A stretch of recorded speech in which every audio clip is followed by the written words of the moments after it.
Motorola ஏன் இப்படி பண்றாங்கன்னே புரியல. ஏன்னா this one is also loaded. Snapdragon processor, big battery 7000 mAh, Sony camera, ultra premium design. இது எல்லாமே பட்ஜெட் விலையில. Moto G57 Power. என்னடா இப்போதான் Moto G57 Power பார்த்தோம், அதுக்குள்ள G57 Power அப்படின்னு கேட்டிங்கன்னா இது அதை விட விலை கம்மி. பட் ஒரு புது ஸ்னாப்டிராகன் சிப்போட வருது.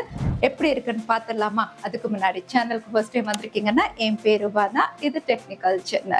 பாக்ஸ் எப்போ மாதிரி பிளாஸ்டிக் ஃப்ரீ பேக்கேஜிங்கோட வருது. உள்ள Moto G57 Power smart phone இருக்கு, documentation, sim ejector tool, type A to type C cable, 33 watt adapter இருக்கு. பட் 30 வாட் தான் இந்த ஸ்மார்ட் போன் சப்போர்ட் பண்ணும். ஸோ பாக்ஸ்ல இதுதான் இருக்கு. பேக் கேஸ் இல்ல, தனியா தான் வாங்கணும். முதல்ல பெர்ஃபார்மன்ஸ் பார்த்துருவோம். ஏன்னா இதுதான் முதல் smart phone Snapdragon 6S Gen 4 ஓட வருது. இதுவும் 4 நானோமீட்டர் சிப் தான், ஆக்டோகர் சிப். கிளாக் ஸ்பீடும் 2.4 GHz. பட்ஜெட் செக்மெண்ட்ல ஒரு நல்ல ப்ராசஸர் அப்படின்னு சொல்லலாம். ஏன்னா இங்க அந்த ஸ்கோர்ஸ்மே பாருங்க 8 லட்சம் கிட்ட ஸ்கோர் பண்ணிருக்கு. LPDDR4 XRAM UFS 2.2ல ரீட் அண்ட் ரைட் ஸ்பீடுமே நல்லா இருக்கு. டெய்லி யூசேஜ்க்கு நல்லாவே இருக்கு, மல்டி டாஸ்கிங் பண்ண முடியுது. அதே நீங்க கேமிங் அப்படின்னு பாத்தீங்கன்னா பட்ஜெட் ஸ்மார்ட் போன் பெருசா எதிர்பார்க்க முடியாது. இருந்தாலுமே வந்து BGMI COD எல்லாமே லோ செட்டிங்ஸ்ல நீங்க விளையாடிக்கலாம். அகைன் கேமரா பட்ஜெட் செக்மெண்டா இருந்தாலும் இந்த ஸ்மார்ட் போனும் 50 மெகா பிக்சலுக்கு சோனி லிட்டியா 600 சென்சாரோட வருது. கூடவே 8 மெகா பிக்சலுக்கு அல்ட்ரா வைட் ஆம்பியன்ட் சென்சார் இருக்கு இதுலயும். ஸோ லைட் கண்ட்ரோல், டெப்த் எல்லாம் அதை ஹேண்டில் பண்ணிக்கும். ஃப்ரண்ட் கேமரா 8 மெகா பிக்சலுக்கு செல்ஃபி. நார்மல் போட்டோஸ் 1x 2xல இருக்கு. கலர்ஸ் ரிச்சா காட்டுது. டீடைல்ஸுமே ஓரளவுக்கு பரவாயில்ல. போர்ட்ரேட்ல எடுக்கிறீங்கன்னா 2 ஃபோக்கல் லென்த் இருக்கு, 24mm 35mm. Background blur effect budget smart போனா இருந்தாலுமே நல்லா இருக்கு. அகைன் கலர்ஸ் எங்கேயும் கொஞ்சம் என்ஹான்ஸ் பண்ணி காட்டுது. சப்ஜெக்ட் உடைய ஃபேஸ், ஸ்கின் டோன் அப்படின்னு பாத்தீங்கன்னா அதுவுமே கொஞ்சம் சாஃப்டன் பண்ணி பூஸ்ட் அப் பண்ணி காட்டுது. பட் இதுவும் நிறைய பேருக்கு பிடிக்கும். இந்த பூவுடைய கலர், இலையுடைய கலர்லாம் நீங்க பாத்தீங்கன்னா நல்லா ரிச்சா இருக்கு. கேப்சர் பண்ணும்போது டீடைல்ஸ்மே நல்லா இருக்கு. நல்ல லைட் கண்டிஷன்ஸ்ல எடுக்கும்போது வைட் ஆங்கிள் அப்படின்னு பாத்தீங்கன்னா மெயின் கேமரா அளவுக்கு கலர்ஸ் ரிச்சா இல்ல. டைனமிக் ரேஞ்ச் நல்லாவே இருக்கு. லோ லைட்டுக்கு நைட் விஷன் எனேபிள் பண்ணி தான் எடுத்தோம். அங்கங்க உங்களுக்கு லைட்ஸ் இருக்கு அப்படின்னா ஓரளவுக்கு டீடைல்ஸோட கேப்சர் பண்ணுது. சுத்தமா லைட் இல்லை அப்படின்னா நாய்ஸ் இருக்க தான் செய்யுது. இதுல ஆட்டோ ஸ்மைல் கேப்சர் இருக்கு. ஸோ செல்ஃபி எடுக்கும்போது ஸ்மைல் பண்ணா போதும், ஆட்டோமேட்டிக்கா அதுவே கிளிக் பண்ணும். பாம் கேப்சரும் இருக்கு. ஸோ கை அசைச்சிங்கன்னா அது கேப்சர் பண்ணிடும். டேப் எனிவேர் டு கேப்சர் அதுவும் இருக்கு. எங்க டேப் பண்ணாலும் கேப்சர் பண்ணும்.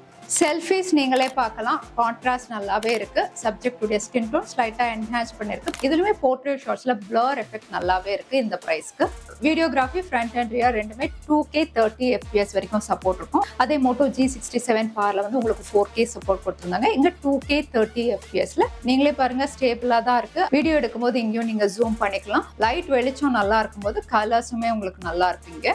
பேட்டரி இந்த ஸ்மார்ட் போனும் பார் இல்லையா, அதனால பவர் பேங்க் மாதிரி 7000 mAh கொடுத்துருக்காங்க. கூடவே 33 வாட் அடாப்டர் அப்படின்னு பாத்தீங்கன்னா சார்ஜிங் என்ன கேட்டா ஓவர் நைட் பண்ணுங்க, ஏன்னா ரொம்ப நேரம் ஆகும் அதுல சார்ஜ் பண்றதுக்கு. பிக் பேட்டரி இல்லையா, ஆனா ஒன்ஸ் சார்ஜ் பண்ணிட்டீங்க அப்படின்னா ஆன் அண்ட் ஆன் தான். 2 படம் பார்த்தோம், அதுக்கப்புறம் யூடியூப் வீடியோஸ் பார்த்துருக்கு, கொஞ்ச நேரம் கேம் விளையாடி இருக்கு. அப்படி பார்த்தாலுமே வந்து இன்னும் 40% இருக்கு, ஃபுல்லா ட்ரெயின் ஆகல. ஸோ தாராளமா 2 நாள் யூஸ் பண்ணலாம் ஹெவி யூசரா இருந்தாலும். Display front panel punch hole நாட்சோட வருது. 6.72 இன்ச்சஸ்க்கு ஃபுல் HD பிளஸ் LCD பேனலோட வருது. கூடவே 120 Hz ரெஃப்ரெஷ் ரேட் இருக்கிறதுனால ஸ்மூத்தாவே இருக்கு. டிஸ்பிளே கலர் பூஸ்ட் இருக்கிறதுனால வந்து நீங்க படம்லாம் பாக்குறீங்க அப்படின்னா கலர்ஸ் எல்லாம் வைப்ரண்டா இருக்கு. LCD பேனலா இருந்தாலுமே கான்ட்ராஸ்ட் ரேஷியோ நல்லாவே இருக்கு. என்ன கொஞ்சம் பெசல்ஸ் தான் பெருசா இருக்கு. அவுட்டோர்லயும் யூஸ் பண்ணி பார்த்தேன், ஆனா எனக்கு ரொம்ப வெயில் இல்ல, தெளிவாவே இருந்தது டிஸ்பிளே. 1050 nits HPM பிரைட்னஸ் இருக்கு. இதுலயுமே வாட்டர் டச் டெக்னாலஜி இருக்கிறதுனால வந்து உங்க கை ஈரமா இருந்தாலும் இல்ல ஸ்மார்ட் போன்ல தண்ணி இருந்தாலுமே வந்து நீங்க யூஸ் பண்ணலாம். இது எல்லாத்துக்கு மேல டிசைனை பத்தி சொல்லியே ஆகணும், ஏன்னா பட்ஜெட் ஸ்மார்ட் போன்னே சொல்ல முடியாது. இங்க கேமரா மாடல் கிட்ட பாத்தீங்கன்னா ஒரு கர்வ் இருக்கு. வீகன் லெதர் ஃபினிஷ் அப்படிங்கறதுனால கிரிப் நல்லா இருக்கு ஹோல்ட் பண்றதுக்கு. அதோட பிக் பேட்டரினே சொல்ல முடியாது. வெயிட் டிஸ்ட்ரிபியூஷனுமே நல்லாவே பண்ணிருக்காங்க. கையில ஹோல்ட் பண்றதுக்குமே கம்ஃபர்டபுளா இருக்கு.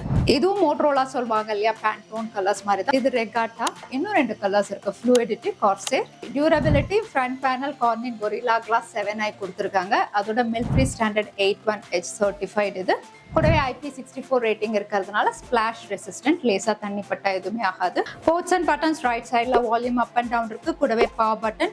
இந்த பவர் பட்டன் தான் சைட் மவுண்டட் ஃபிங்கர் பிரிண்ட் சென்சாரும் ஒர்க் ஆகுது. குவிக்காவே அன்லாக் ஆகுது. அதோட 3.5mm audio jack, mic, type C port, speaker இருக்கு. மேல Dolby Atmos support, noise cancellation mic கொடுத்துருக்காங்க. அப்புறம் சிம் ஸ்லாட். இது dual sim சப்போர்ட் பண்ணும். Audio Dolby stereo speaker. So படம் பார்க்கறதுக்கு கேம் விளையாடும் போது லவுடாவே இருக்கு. இந்த ஸ்மார்ட் போன்லயே மோட்டோரோலாவுடைய ஸ்மார்ட் கனெக்ட் 2.0 இருக்கிறதுனால வந்து நீங்க பிசியோட டேபோட கனெக்ட் பண்ணிக்கலாம். Software out of the box Android 16 வருது. 1 year OS update. So Android 17 update வரும். 3 வருஷத்துக்கு செக்யூரிட்டி பேட்ச் அப்டேட் இருக்கு. UI பொறுத்த வரைக்கும் பட்ஜெட் போன் இல்லையா, சில ப்ளோட்வேர்லாம் இருக்கு. எதெல்லாம் வேண்டாமோ அன்இன்ஸ்டால் பண்ணிடுங்க.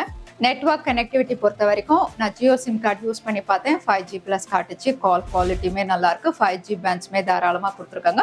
நீங்க 4G யூஸ் பண்றீங்க அப்படின்னா கேரியர் அக்ரிகேஷன் சப்போர்ட் இருக்கு. கால் ரெக்கார்டிங் பண்ணிக்கலாம். பட் டிஃபால்ட்டா வந்து உங்களுக்கு எதிராளுக்கு அனௌன்ஸ்மெண்ட் போகும். அனௌன்ஸ்மெண்ட் போகக்கூடாதுன்னா செட்டிங்ஸ்ல கால் ரெக்கார்டிங் போயிட்டு play audio tone instead of disclaimer அப்படிங்கறத எனேபிள் பண்ணிட்டீங்கன்னா எதிராளுக்கு அனௌன்ஸ்மெண்ட் போகாது. ஸோ மோட்டோ G57 Power அப்படிங்கிறதுனால பவர் பேங்க் மாதிரி பிக் பேட்டரி, அதோட ஸ்னாப் டிராகன் சிப்புமே கன்சிஸ்டன்டா இருக்கு. கேமராவுமே சோனி சென்சார்ல இமேஜ் அவுட்புட் நல்லாவே இருக்கு. டிசைனுமே வீகன் லெதர் பேக் அப்படிங்கிறதுனால வந்து பட்ஜெட் ஸ்மார்ட் போன்னே சொல்ல முடியாது, நல்லாவே இருக்கு பார்க்கறதுக்குமே. ஸோ மோட்டோ G57 Power இதோட ஃபர்ஸ்ட் சேல் December 3 ஃபிளிப்கார்ட்ல. வேணுங்கிறவங்களுக்கு லிங்க் டிஸ்கிரிப்ஷன்ல இருக்கும், நீங்க செக் பண்ணிக்கலாம். இந்த ஃபீச்சர்ஸோட 13,000க்கு இவங்க லான்ச் பண்ணா ஒரு நல்ல ஸ்மார்ட் போனா இருக்கும். இதை பத்தி நீங்க என்ன நினைக்கிறீங்க கமெண்ட்ல டைப் பண்ணுங்க. வீடியோ பிடிச்சிருக்கா லைக் பண்ணுங்க, உங்க ஃப்ரெண்ட்ஸோடையும் ஷேர் பண்ணுங்க. இன்னொரு வீடியோல பாக்குறேன். ஜெய் ஹிந்த்.